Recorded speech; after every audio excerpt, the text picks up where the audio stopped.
மரணத்தை விடவும் ரொம்ப கொடுமையா இருக்கு. இந்த வலியோட என் காயத்தோட நான் சிரிச்சிட்டு இருக்கிறது. நான் மாறிட்டேன்னு சொல்றதை விட வேதனைகளும் துரோகங்களும் அவமானங்களும் என்ன வேற மாதிரி மாத்தி விட்டது. இழந்ததை பத்தி எனக்கு கவலை இல்லை. இனி இழக்கிறதுக்கு என்கிட்ட எதுவுமே இல்லை.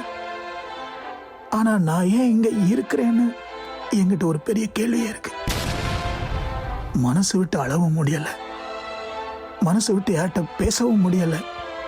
மனசு ஏதோ பாரமா, கஷ்டமா, மோசமா இருக்கு. இந்த வாழ்க்கை எவ்வளவு அழகானதுன்னு எனக்கு காட்டினவங்க தான் தனியா இருக்கிறது எவ்வளவு நரகம்னு எனக்கு உணர வச்சிட்டு இருக்கிறாங்க. எனக்கு முக்கியம்னு நான் நினைச்சவங்க தான் நான் செத்தா என்ன, இருந்தா என்னன்னு நினைக்கிற நிலைமையில தான் என் வாழ்க்கையே இருக்கு. என் ஏமாற்றத்துக்கு காரணம் என் எதிர்பார்ப்பு, எக்ஸ்பெக்டேஷன் மட்டும் கிடையாது. என் தேர்வு, என் செலக்ஷனும் தான். ரொம்ப நன்றி.